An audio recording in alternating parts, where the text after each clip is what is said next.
Welcome back to Monitors Unboxed. Today we're checking out the world's first 4K 240Hz IPS LCD gaming monitor, the LG 27G850A. There's a lot of exciting things to test here. We're finally seeing a higher refresh rate on a 4K IPS panel. It has dual mode support, meaning it also runs at 1080p 480Hz, and it uses LG's IPS black technology, which doubles the contrast ratio of a typical IPS LCD. As OLEDs continue to improve, LCDs need to become more competitive, and hopefully we're seeing that with the 27G850A. What's surprising to me is how quietly this display has launched. LG has instead focused on their new 45GX950A ultra-wide. While the 27G850A is now available to purchase for $800 US, it doesn't seem like LG are running a review program or doing much to get the word out about it. Maybe there's a reason for that, which we'll explore throughout this review, but review program or not, we're still going to test it thoroughly. The design of the 27G850A is great, with LG using their new Ultra Gear aesthetic for 2025. This includes slim bezels on three sides, along with a small chin along the bottom edge, and grey plastic used for most of the exterior surfaces. It's a well-built monitor. The rear panel is nice and simple with some RGB LED light strips, and while it is on the thicker side, I like that it hasn't received too much gamer nonsense. The stand is fantastic in my opinion thanks to LG's use of a flat metal base, which doesn't take up too much desk space and allows you to easily put things on top of it. I think it looks great as well. The stand pillar is a more simple plastic construction, but it still allows for height, tilt, swivel, and pivot adjustment, including a great maximum height that should be well suited to most setups. The port selection includes one DisplayPort 2.1 UHBR10 port with DSC, two HDMI 2.1 48GB per second ports with DSC, a 2-port USB-A hub, and a headphone jack. There's no USB-C connection and no KVM switch support. Both types of input require display stream compression, as neither DP 2.1 UHBR10 or HDMI 2.1 has sufficient bandwidth for the full 4K 240Hz, but this has little to no impact on real-world use. That said, it will disappoint buyers that the input is only UHBR10 spec, as verified on an AMD Radeon Pro W7800, which supports the full DisplayPort 2.1. When connected to that GPU, it runs at 40 gigabits per second. Of course, you would need the full UHBR20 to actually support 4K 240Hz without DSC, so again, it would be a little disappointing for those that wanted that non-DSC functionality. The OSD is controlled through a directional toggle located on the rear of the display behind the Ultra Gear logo on the bottom chin. This is a very standard LG OSD that they've used for several years now, so it includes a modest set of gaming and color controls. You get an FPS counter, crosshairs, and black booster, as well as the usual color modes. It's responsive and easy to navigate, so no issues there. The 27G850A uses a typical matte coating for an IPS LCD, so if you've used an LCD desktop monitor before, you'd be very familiar with this one. I'd describe it as a light to moderate coating with good reflection handling and some minimal grain as a trade-off. It's well suited to a wide range of usage conditions. One of the biggest selling points to the 27G850A is its 240Hz refresh rate. But I have some bad news when it comes to response time performance. This display is not particularly well optimized for 240Hz. There are 4 overdrive modes to explore, so let's start with overdrive off. In this configuration, we see native panel performance, which is quite underwhelming, producing a response time average of 13 milliseconds. Normal only improves this slightly, and when moving to the fast setting, we see an 11.3 millisecond average with cumulative deviation of 675. This is still not particularly amazing, and refresh rate compliance falls well short of where it should be at 240Hz. The main issue here is the next step up, the final step available, which is faster overdrive. It significantly ramps up the level of overdrive, but this causes lots of inverse ghosting artifacts visible as bright trails behind moving objects. We go all the way from 11 milliseconds to 4 milliseconds in a single step, and this is simply too high for this display at 240Hz. So what we're left with is either a mode that's too slow or a mode that's too aggressive, which is very disappointing. In addition to the poor results at 240Hz, I was frustrated to see a lack of variable overdrive in a premium LCD monitor. The fast mode, for example, begins too slow, but then around 144Hz we see some solid results, response times in the 8 millisecond range, good refresh compliance, and cumulative deviation of 623. This isn't the best I've seen from a 144Hz LCD, but it's serviceable. But then in the very same mode, if we continue down to 60 Hz, now we see overshoot artifacts again, and this is where you'd ideally drop down to normal overdrive. So this display very much does not have a single overdrive mode experience. When we see such poor results at a high 240Hz refresh rate, this has a direct impact on motion clarity due to low refresh rate compliance. Essentially, slow response times are bottlenecking the monitor, so we don't get the full benefit of a higher refresh rate. The response time performance we're seeing is more appropriate for a 144Hz refresh rate or lower. When we compare 240Hz to 144Hz on this monitor in the Blurbusters UFO test, 240Hz is a little bit clearer as there's less sample and hold motion blur, but it's not a huge improvement on 144Hz.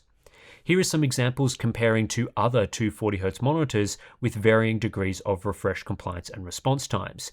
The M27QX is a 4.6 millisecond monitor at 240Hz with 60% refresh compliance. The PG27AQN hits an impressive 2.6 milliseconds at 240Hz with over 90% refresh compliance. And then we have the very fast 240Hz OLED as well. Each of these other examples is a noticeable leap in clarity compared to 144Hz, but the 27G850A is obviously the blurriest. This is why it's essential for high refresh rate monitors to pack corresponding fast response times. You just won't be getting a true high refresh experience otherwise. On top of this, the 27G850A is a dual mode monitor. With the press of a dedicated button along the bottom edge of the screen, it transforms into a 1080p 480Hz display. Now, given what we've seen at 240Hz in the 4K mode, you'd obviously be a bit concerned about the panel running even faster, but there are some weird results here. Firstly, at 240Hz or below, the 1080p mode delivers the same performance as the 4K mode in their various overdrive settings, so I won't go over all of that again. What I'm most interested in is the top-end performance, and here what we find is the fast mode is still obviously far too slow at 480Hz, but the faster mode is actually somewhat viable. It has a 6.85 millisecond average response, cumulative deviation of 424, and refresh compliance around 40%, none of which is stellar, but it's a definite improvement upon the options available at 240Hz. And unlike at that refresh rate, the faster mode is not plagued with overshoot artifacts running at 480Hz. When we look at the UFO test results, you can see a benefit from running at 480Hz, which is good to see. This configuration is less blurry and elements like text are clearer in motion, but there is still some blurry ghost trails behind moving objects as response time performance is not the best, especially for falling transitions.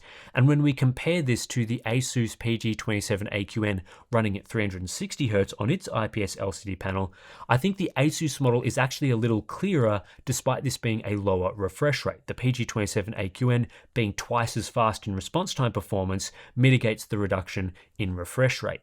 Flicking back to some heat maps, and the other issue the 480Hz mode faces is that it quickly degrades at refresh rates below 400Hz in the faster mode. At 360Hz, for example, inverse ghosting is already problematic, and at 300Hz it's very noticeable. If you decide to run the fast mode instead, you get slow response times. This means there's a narrow window around the 400Hz range where the 1080p 480Hz mode works the best, and outside of this, response time performance is problematic. The other issue is that you can't set a separate overdrive setting for the 4K 240Hz mode and 1080p 480Hz mode. They always use the same setting. So if you want to use fast in the 4K mode and faster in the 1080p mode, you have to change that setting every time you enable or disable dual mode. When different overdrive settings are optimal in different configurations, the 27G850A needs a way to preserve the setting you choose in both of the dual mode modes. So even before comparing the 27G850A to other monitors, response time performance is a mess. This is a really weird product where response times are reasonable below 144Hz and reasonable around 400Hz in the 1080p mode. Outside of that though, including anything between 360 and 144Hz, is just not well optimized. This monitor desperately needs variable overdrive and much better tuning to make use of its high refresh rate capabilities. Even just having more overdrive settings would have been nice. 4 options is extremely limiting on a product with such a wide refresh rate range.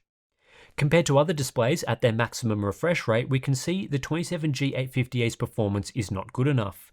This display is much slower than other 240Hz IPS LCDs I've tested and doesn't compare favorably to even 144Hz models at a 4K resolution.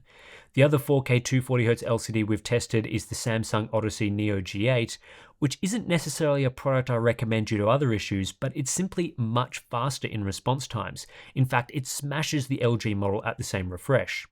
When we switch over to looking at the 1080p 480Hz mode, it's not as bad, but we're still talking about a nearly 7 millisecond response time average compared to 5 milliseconds for the best models at lower refresh rates. The LG model isn't quite as humiliated when looking at average performance across the refresh rate range, but it's still disappointing compared to most other IPS LCDs. Ideally, we should be looking at something around 6 milliseconds here, but this panel is simply not capable of that. It's really let down by the lack of variable overdrive and weak performance in the top end of the refresh range. Average cumulative deviation as a result is not up to scratch with other modern fast IPS LCDs. It's not horrendous, but this is more of a previous gen experience like we used to see 5 years ago before LG introduced their nano IPS technology, which made IPS LCDs faster. I think with better tuning, this panel would have been capable of something in the 500 range. Performance at some of the fixed refresh rates like 120 or 60 Hz is better, but it's hardly amazing. This just isn't a monitor you would purchase for its response time performance, which is a real shame given it's the only 27-inch 4K 240Hz LCD on the market. Input lag is fine with less than a 1 millisecond processing delay in both the 240 and 480Hz modes. It's quite a snappy monitor with low latency, especially when used in the 480Hz mode that's designed for competitive gaming, but slow response times do impact total lag. This means the 27G850A is still unimpressive compared to OLEDs as an example, which are available in the same price range. Power consumption is on the higher end of the typical range, consuming 39 watts in its 240Hz mode. Unlike other monitors, I noticed power consumption dropped quite a bit when using lower refresh rates. At 60Hz, for example, it was down around 32 watts. Either way, though, we're not talking about an especially power-hungry display. Moving now into color performance, and the 27G850A offers a great color space with 99.5% coverage of DCI-P3 and 94% coverage of Adobe RGB. Compared to other LCDs, this monitor sits in the middle of the Rec 2020 chart with 78% coverage, a little higher than usual from a non-quantum dot enhanced panel, but not as high as those quantum dot units, which push above 85%. Out-of-the-box performance is pretty good in grayscale with an excellent color temperature and decent 2.2 gamma, which leads to a Delta E ITP average of just 5.5. Colors are oversaturated, which is a normal issue with wide gamut monitors displaying SDR content by default, and this level of oversaturation is moderate. Compared to other monitors, this is very much an average mid-table result, so LG have done a reasonable job here without being outstanding. One of the ways to improve color performance is using Windows 11's Auto Color Management feature. This enables OS-level gamut emulation for the sRGB color space, reducing oversaturation provided the monitor reports its color primaries correctly. The 27G850A worked quite well here, preserving the full sRGB gamut and dropping color checker delta E's to below 5.0 on average, indicating decent calibration. LG also provide an sRGB mode, though unfortunately this mode has a worse color temperature on my model compared to default performance. The good news is this can be corrected as LG leaves some important settings unlocked, including white balance controls. This mode has similar accuracy to using Windows 11 ACM, making it a good inclusion. Again though, there is stiff competition in the monitor market for sRGB mode calibration, and the 27G850A once again ends up as a mid-table option. Grayscale performance is a little behind where I'd like it to be, but color checker is okay, sneaking under our threshold for good factory calibration. A little more work would have been needed to get it towards the top of the charts though. Like most of LG's high-end Ultra Gear monitors, the 27G850A supports hardware calibration through LG's software app running on PC. Performance can be improved further through a full software calibration, which I performed using CalMan, and the results of which you are seeing here. As an IPS LCD, this display plays nicely with calibration, and you can end up with some excellent results. Maximum SDR brightness of 454 nits is fantastic. That is plenty bright enough for most viewing conditions and is in line with other 27-inch 4K panels. Minimum brightness is bang on 50 nits, so there's a solid range of brightness on offer here that should suit most people. As this panel gets much brighter than OLEDs, this could be a reason to purchase an LCD over an OLED for SDR use. The contrast ratio is a really interesting aspect of the 27G850A, as it's the first gaming monitor I've seen or tested that uses LG's new IPS black technology, which is advertised to double the typical contrast of an IPS from 1000 to 1 to 2000 to 1. Now in my testing, this monitor doesn't actually hit 2000 to 1 before or after calibration, but it's definitely an improvement over other IPS monitors, achieving 1831 to 1. That's 94% higher than the 27GR93U, so pretty close to a doubling over other recent 27-inch 4K IPS from LG. These days, it's more typical to see anywhere from 1000 to 1 to 1200 to 1 from an IPS LCD, and you can see from the BenQ EX321UX, occasionally we see results around 1400 to 1. This means the new IPS black panel has a 66% higher than typical contrast, and even when we compare it to the best IPS examples, we're seeing a 30% improvement. So that's a sizable gain for IPS tech that's been stagnant in contrast for a long time, giving buyers noticeably deeper blacks in all types of content. It's something I immediately spotted when using this panel, especially in darker environments. While it's a huge step forward for IPS technology, we're still not in the ballpark of VA LCD contrast, which is usually somewhere above 3000 to 1. So if IPS black is twice as good as regular IPS, VA LCDs can be twice as good again, as you'll see from the AOC Q27G3XMN. But VA LCDs have other issues like dark smearing and poor viewing angles, which are not a problem on this panel, so it's a good middle ground. Viewing angles are just as good from this latest IPS black panel as other LG IPS monitors I've tested, so this is a complete non-issue, and you should have no issues viewing this display from typical angles. Uniformity was pretty good as well, a small amount of vignetting around the edges, but this is not especially noticeable in real-world content, while the center section of the display is quite uniform. Now, LG claim the 27G850A is an HDR-capable display, and it's certified to the VESA Display HDR 600 spec. However, in reality, this panel has mediocre edge-lit local dimming, which is ineffective in most HDR content and provides only a semi-HDR experience at best.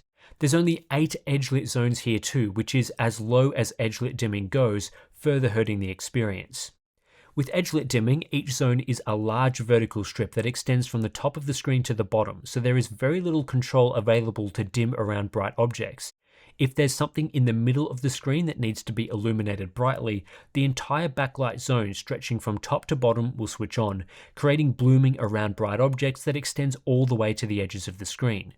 In many situations, most or all of the local dimming zones will be active, and this can look pretty bad in darker or more shadow-rich content. In many difficult scenarios, the contrast on offer will either be at the native level of the panel or only slightly enhanced, and this is where edge-lit LCDs can struggle to deliver shadow detail and contrast that HDR content demands, particularly in darker scenes. The reason why I describe this as semi-HDR is that the 27G850A does still provide a much higher brightness than a typical SDR monitor, and the color gamut is also extended to provide additional vibrance. However, without a backlight that can properly enhance contrast, in many situations this monitor just looks like an SDR display using a different tone curve that's been cranked up to a very high level of brightness.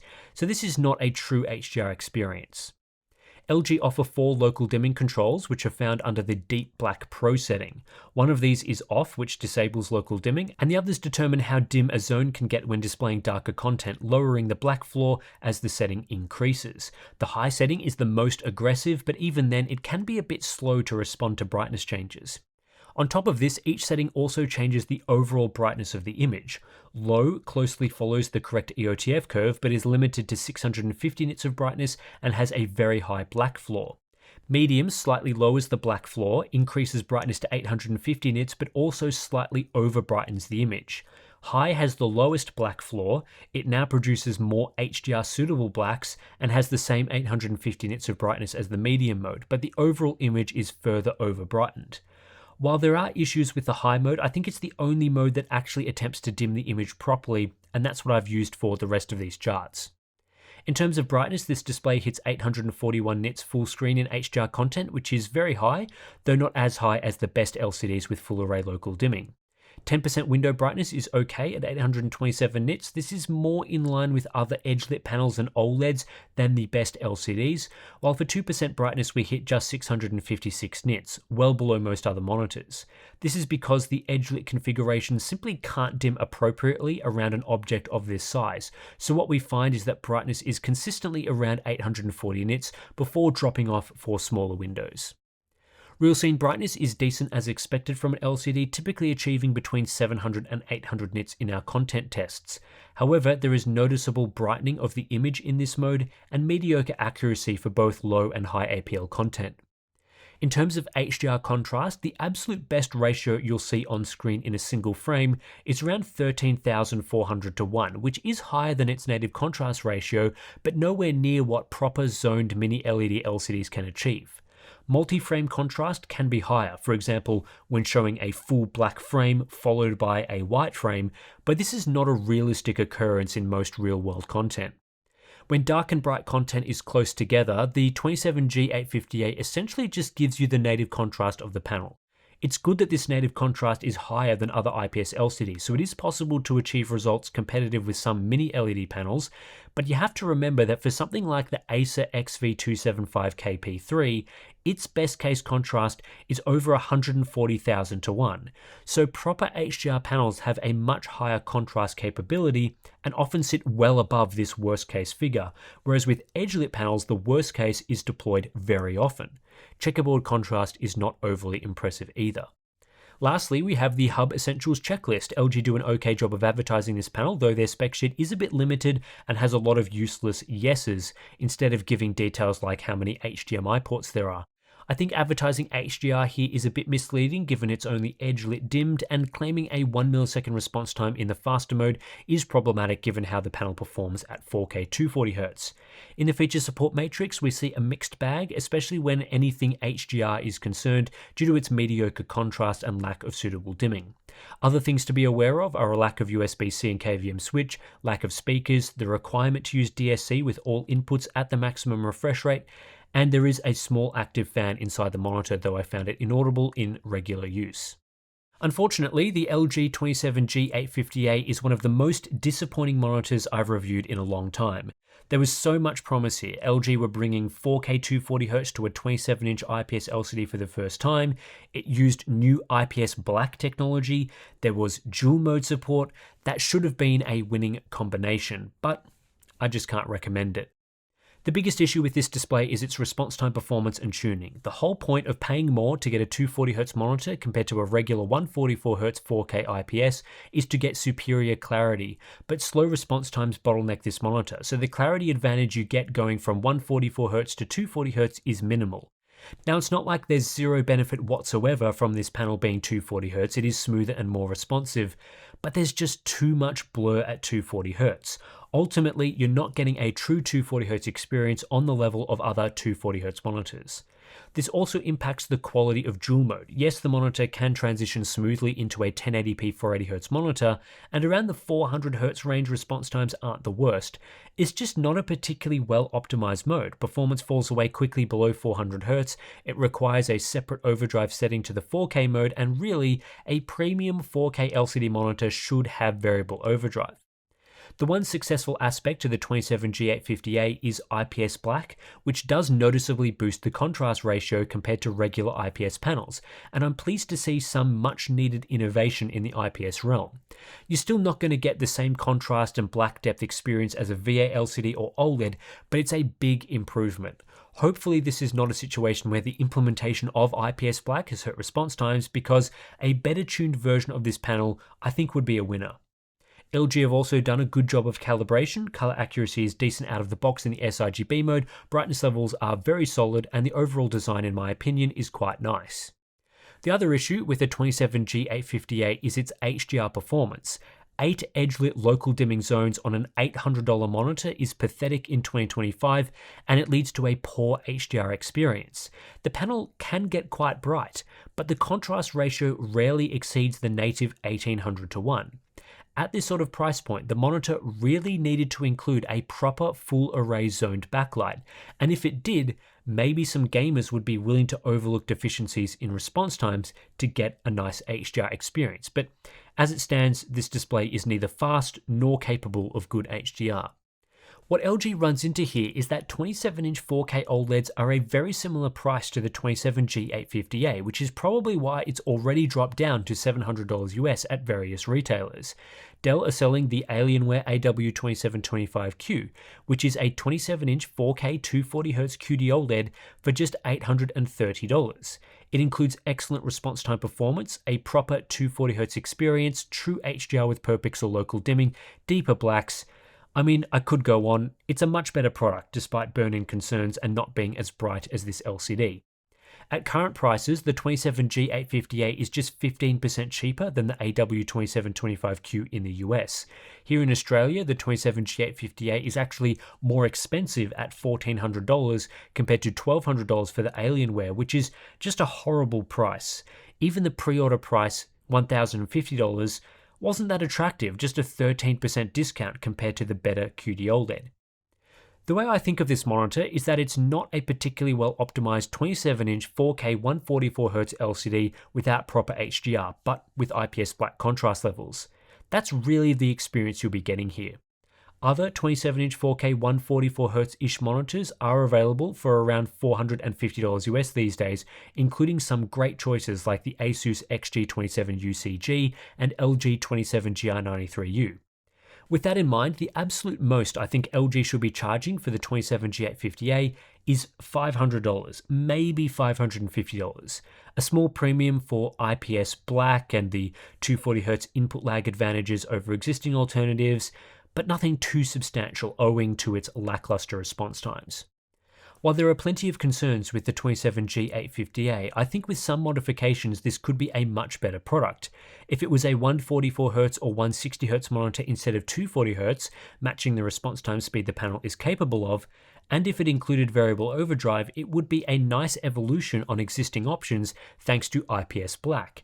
And if LG added a proper mini LED full array backlight as well to juice up its HDR performance, I think this would be an excellent monitor. But that's not the product we've received, so as things stand, I just can't recommend it. So anyway, that's it for this review of the LG 27G850A. As always, if you're interested in supporting Monitors Unboxed and the independent testing that we do right here on the channel, then sign up to our Patreon page. Links to that is in the description below. If you do, you'll gain access to some pretty cool benefits. We've got the calibrated settings and ICC profiles for all of the monitors that we've tested right here on the channel. We've also got our Discord chat, great place to chat about monitors, get advice. I'm in there chatting with you guys at times. We've also got BTS content, plenty of other stuff. So thanks for watching. I'll catch you in the next one.